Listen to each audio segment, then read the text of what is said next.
I'm Racers Marshall Pruitt. This is Tom Drewer. Tom, he makes this beautiful blue marble Radical Cup North America Series happen. We're here at WeatherTech Raceway Laguna Seca. Who do we have on the docket? Well, there's this IndyCar series some folks have heard of, but there's Radical Cup here, which is pretty amazing. It's a big part of what you do, right? 6 big events, 4 of them are with IndyCar. That says something, and you have a pretty big subscription of teams and drivers who want to come out and be a part of this. So we're honestly just wanted to tell folks a little bit more about the series, the cars and technology. We're part of an IndyCar weekend, but this isn't out of reach racing like IndyCar is for most people. Tell folks about the concept behind Radical. Well, really like the series, Radical is about taking grassroots races from the country club, from the track day, SCCA, NASA style racing, right up until these big weekends, IndyCar, and of course around the world. We've got a Radical World Finals coming up in a few weeks' time at Portimao, yes, alongside the European Le Mans Series. So that's what it's really about. And the series has evolved literally from a grassroots level itself, and now, as you mentioned, supporting 4 IndyCar events. We're all about creating a fantastic atmosphere, great camaraderie in the paddock, and fantastic action on the track. So about 20 years ago, I had the good fortune to spend a couple of days engineering. It might have been SR3, one of the earlier versions of the Radicals. But the thing that impressed me so much, having worked back in the IMSA GTP series on the biggest, baddest prototypes, so much fun. Folks were loving them, they're fast. Just for me as a race engineer, I was like, oh, this feels familiar. I can tune and find speed. There was so much there to learn and enjoy.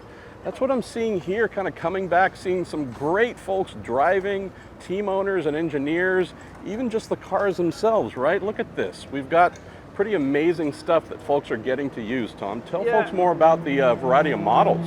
Well, absolutely. So we're looking at young Austin Riley's car, an SR3 1500. He's a reigning champion, actually, from last year, stepped up to the 1500s this year. And as you can see, space frame chassis, FIA crash box, very, very safe motor car.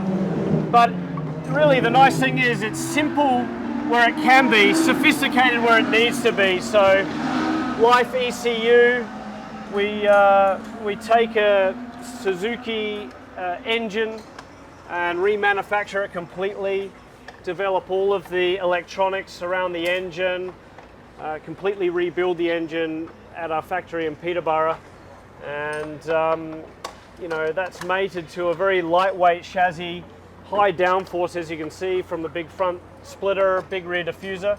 The other thing too, wings and slicks, which should stand out as well, this isn't an army of 10 mechanics keeping the car alive. It's another key part of budget-wise. You don't need every person on the planet to run one. You can still be a dad and lad and race Radical sports cars. And that's what's so wonderful about it. You know, obviously we have a large amount of professional teams in the series, a number of our dealers from across the country as well. But you can come out here with a single car trailer and spanner these cars yourselves and be right up on the grid. I told one of the young drivers at the last race, you're going to get just as much experience here as going to some open wheel. It's wheel to wheel, you know, be at the top of your game. In this series, you can go to the, you know, bigger and better things. So it's really, I think it's educating the younger drivers that these are real race cars. They're going to be doing the exact same thing as they're going to be doing in an Indy Lights or a 2000 or whatever they're going to pick. So it's a great experience. I wanted to specifically prioritize some sort of downforce racing where I could just get as much time as possible. So, you know, when I was looking at this versus different IMSA prototype series, like the Challenge, it's I just think in terms of like your hours spent in the car versus the amount of competition that you get, I found that this would actually be pretty similar. And Radical does a great job kind of pulling in lots of young talent, right? There's, in 1500 specifically, there are a lot of kids from Pro 2000 that are trying to get extra seat time during the IndyCar weekends. So it's been hard, but it's been good, and it's a great attitude challenge. Let's go look at some more, because that's one of the other cool things is multiple classes, multiple levels of performance and speed available, engine differences, aerodynamic differences. Tell folks about some of the differences of what they're looking at here. Yeah, so we mentioned the 1500 cars before. That's the SR3 model.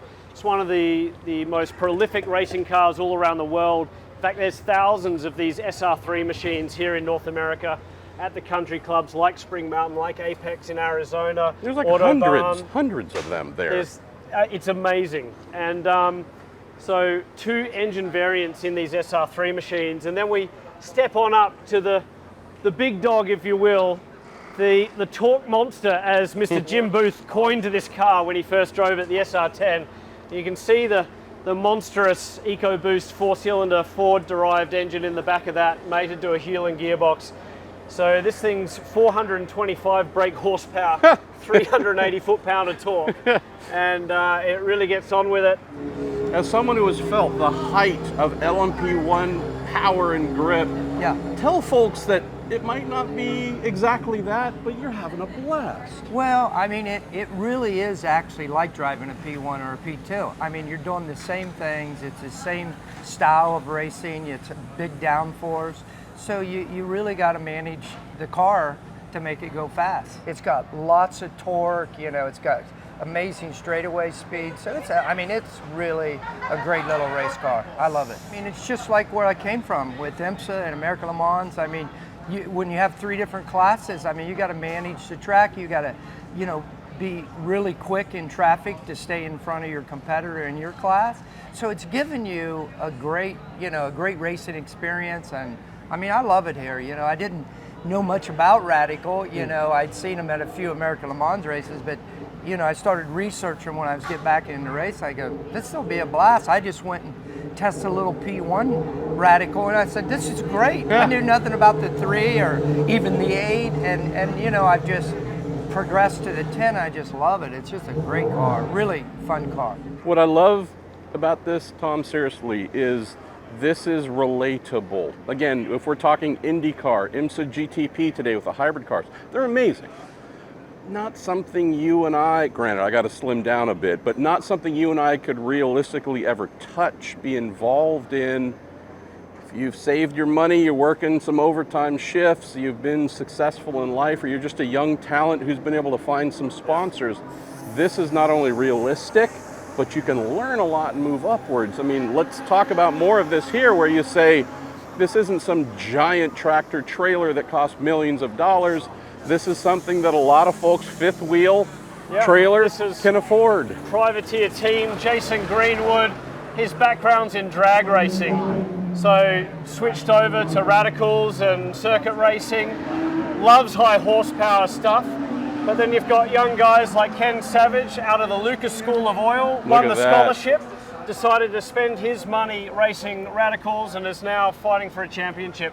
But as you mentioned, the whole concept behind these cars is to have something that's super confidence inspiring, really, really enjoyable for those guys that are getting into the sport, a car that you can hone your skills in, learn racecraft, again, learn downforce, braking application, all of that stuff, and then you can stay in radicals like Jim Booth, who we mentioned before. Yep. I think he's on his 7th or 8th radical. He's been with us forever. He's raced in Europe and in North America. Or, of course, you can step on up like some of these young guns that we've seen just in qualifying, Danny Dashelski and Nick Persing for Cameron Racing, who you know are going to go on to bigger and better things. I love racing absolutely anything I can, and my thought process coming out of school, well, and I guess to predate that, I did a bunch of GT racing, mostly in IMSA, took a year off before going to Harvard to do that full-time in kind of combination of IMSA and Pirelli World Challenge, and then continued doing it part-time while I was in school. And coming out of that, I was kind of surveying the different options that made sense for me in sports car racing, and I think that longer-term prototype racing is a really interesting potential career move for me, but it's incredibly expensive to get into, right? Anything analogous to that, whether it's like LMP3, LMP2, or any sort of open wheel stuff, it's expensive, and I have personally found that the combination of like bang for your buck plus the competition here it's really good. Pro 1500 as a class it's shockingly competitive, so I've had a great time. I don't want to go someplace where I can place top 5 every time, and that's all well and good, but I want to be around people that do things that push me to be better, right? So this is a good landing spot for me for largely that reason, right? You have kids out here that have less experience than I do, right? I mean, that are 17, 18 years old trying to make their way up the IndyCar ladder. And then conversely, you have really seasoned drivers like John that have done a ton of IMSA, a ton of endurance racing. And you can see the difference in wiseness on track, the difference in speed on track, in different ways across those two groups, right? So I think it's good to have to compete against different ranges like that, and I've learned a ton this year. I feel like even the learnings that I got from this series applied super well when I was running in IMSA and a McLaren GT4 with Crucial Motorsports. Like, I think that played a huge role. So I'm super grateful to everyone here at One Motorsports and at Radical for facilitating that for me. Let's close on this. So we have some of the great mechanics from Scott Dixon's Chip Ganassi racing team over here hanging out, looking at the car, fellowshipping with some of the drivers and mechanics. You're done for the day. There are no more on-track sessions. It's very telling when you realize all the drivers haven't left, all the family haven't left. There's a bit of a family culture here where you race hard, but you all meet up at the end of the day over at hospitality, have some adult beverages, or just there's a celebratory aspect to what you do, and you see it with just the culture of everyone staying and enjoying. Tell me about that, because I think that's important to understand. Well, that's right. It's not just about all of that on-track action. What we've really focused on is creating an on-off-track atmosphere, and the camaraderie in this paddock, I got to say, is second to none. It blew me away when I got involved in Radical Motorsport. Just the passion that our customers have for the cars, for racing in general.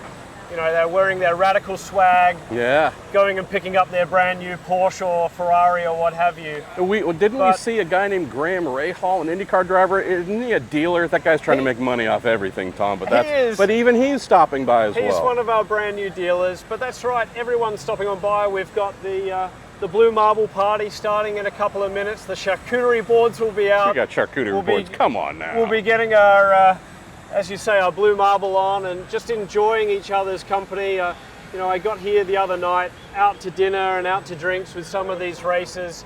It's a one big Radical family here, and the great thing is it's something that you can actually, as you say, get involved in yourself, even at a grassroots level. And whether that's the country club or a track day, start there and then work your way up to supporting IndyCar at a place like WeatherTech Raceway. Mechanics do it, right? Many of the young mechanics here we will see in that big paddock over there. Engineers as well, truck drivers, communications. That's a great aspect of this too. It isn't just the driver.